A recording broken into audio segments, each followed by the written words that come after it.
නංගි මල්ලි ළඟදී A level results ආපු නිසා මම හිතුවා මේ වගේ වීඩියෝ එකක් කරන එක වැදගත් වෙවි කියලා.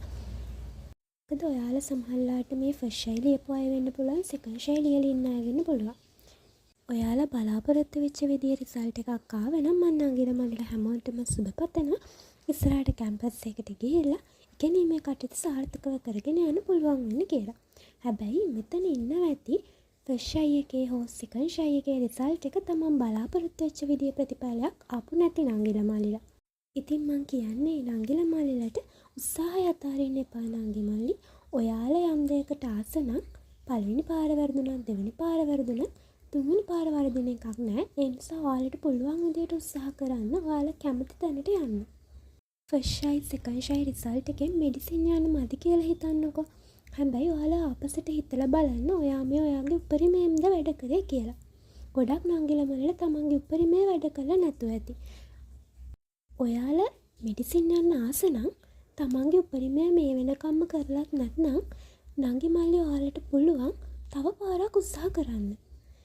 ඒ වෙද්දී ඔයාලගේ අඩුපාඩු ඔක්කොම හදාගෙන මෙඩිසින් යන විදියටම ටයිම් ටේබල් එකක් හදාගෙන ලස්සනට වැඩ ටික පටන් ගන්න ආයෙමත් ඔයාලට පුළුවන්. ඒ නිසා වැඩි කල් ගන්න නැතුව ඉක්මනින් තීරණයක් ගන්න. ඔයා මේ පාර ආයෙමත් එක්සෑම් ලියනවද? එක්සෑම් ලියනවා කියලා තීරණය කරොත් මේ වෙලාවේ මම වැඩ කරන්න ඕන කොහොමද?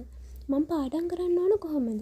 ක්ලාස් තෝරගන්න ඕන කොහොමද? මේ හැම දෙයක්ම ඉක්මනින්ම තීරණය කරන්න ඕන. මොකද ඊළඟ එක්සෑම් එකට තව වැඩි කාලයක් නැති නිසා. මම තර්ඩ් ෂයි කරනවා කියන තීරණයට ආවේ සෙකන්ඩ් ෂයි එකේ රිසල්ට් ආවට පස්සේ. හැබැයි මම ඉක්මනටම මම යන ක්ලාස් මොනවද? මම ටයිම් ටේබල් එකක් හදාගන්න නම් ඒ හදාගන්නේ කොයි විදියටද? ෆස්ට් ෂයි එකේදී සෙකන්ඩ් ෂයි එකේදී මගේ අතින් වෙච්ච අඩුපාඩු මොනවද? මේ හැම දෙයක්ම මම ඉක්මනින්ම හිතුවා. ඉක්මනින් ප්ලෑන් එකක් හදාගත්තා. ඉතින් නංගි මල්ලි ඔයා මෙඩිසින් යන්න ගොඩක් ආස නම් ඩොක්ටර් කෙනෙක් වෙන්න ඔයා කැමති නම් පළවෙනි පාර දෙවෙනි පාර රිසල්ට් එක මොකක් වුණත් ඔයාගේ හිතේ විශ්වාසයක් තියෙනවා නම් ඔයාට මේ දේ කරන්න පුළුවන් කියලා අතාරින්න එපා නංගි මල්ලි. සර් කෙනෙක් අපිත් එක්ක නිතරම කියපු කතාවක් තිබුණා. ඒ තමයි හඳ අල්ලන්න බලාගෙන වැඩ කරන්න. එතකොට තරු අතරට හරි වැටේ කියන එක. ඉතින් නංගි මල්ලි ඔයාලත් සෙකන්ඩ් ෂයි එක හරි තර්ඩ් ෂයි එක කරන්න හරි හිතුවනම් අද ඉඳන් පටන් ගන්න මම මෙඩිසින් යනවාම කියලා හිතාගෙන වැඩ කරන්න. ලොකු ටාගට් එකක් තියාගෙන වැඩ කරාම ඔයාට පුළුවන් අනිවාර්යයෙන්ම ඔයා බලාපොරොත්තු වෙන තැනට යන්න. ඉතින් හැමෝටම මෙඩිසින් යන්න පුළුවන් වෙන්න කියලා මම ප්‍රාර්ථනා කරනවා. ඉතින් මුලින්ම ඔයාලගේ සෙකන්ඩ් ෂයි එකේදී ෆස්ට් ෂයි එකේදී වෙච්ච අඩුපාඩු මොනවද කියලා හිතලා බලන්න.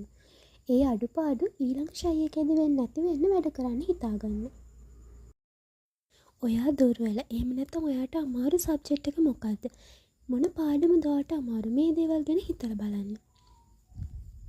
ටයිම් ටේබල් එකක් හදාගන්න. අද ඉඳන්ම වැඩ පටන් ගන්න. එහෙම වුණොත් ඔයාලට පුළුවන් ඔයාලගේ ටාගට් එකට යන්න. ජීවිතය ගැන අපසට හැරිලා බලද්දි පසුතැවීමක් ඇති වෙන දේවල් වෙන්න ඉඩ තියන්න එපා නංගි මල්ලි. මෙඩිසින් යන ආස වෙලා මෙඩිසින් යන පුළුවන්කම තියෙද්දි මගෙන් අතාරින්නත් එපා. ඔයාලට A level හොඳ රිසල්ට් එකක් ඇවිල්ලා කැම්පස් යන සිලෙක්ට් වුණාම ඔයාලගේ අම්මලා තාත්තලා කොච්චර සතුටු වෙයිද කියලා හිතලා බලන්න. ඔයා ආසාවෙන් පටන් ගත්ත දෙයක් මගින් නතර කරන්න එපා. ඔයා A level කරන්න ආපු මුල්ම දවස ගැන හිතලා බලන්නකෝ. තායි තිබ්බ හීනේට යන්න උත්සාහ කරන්න තවමත් ඔයාට කාලය තියෙනවා. ඒ නිසා ඉක්මනින්ම තීරණය කරන්න ඔයා ඊළඟ ෂයි එක කරනවද නැද්ද කියලා. ඊළඟ ෂයි එක කරනවා කියලා තීරණය කළොත් අද ඉඳන් වැඩ පටන් ගන්න ඔයාට පුළුවන්. අනිවාර්යයෙන්ම ඔයා බලාපොරොත්තු වෙන තැනට යන්න. මෙඩිසින් යන්න නම් මෙඩිසින් යන්න. එහෙම නැත්නම් ඔයා බලාපොරොත්තු වෙන ඩිග්‍රියක් තියෙනවා නම් ඒ ඩිග්‍රියට යන්න ඔයාලට පුළුවන්. විශ්වාස කරනවා මගේ මේ වීඩියෝ එක ඔයාලගේ හීනෙට යන්න පුංචි හරි බලාපොරොත්තුවක් එකතු කරන්න ඇති කියලා. තර්ඩ් ෂයි එකේදී මම වැඩ කරපු විදිය ගැන වීඩියෝ එකක් කරන්නත් බලන්න. ඉතින් නංගිලා මල්ලිලා හැමෝටම ඔයාගේ ලස්සන හීන වලට යන්න හැකියාව ශක්තිය ලැබෙන්න කියලා මම සුබ ප්‍රාර්ථනා කරනවා.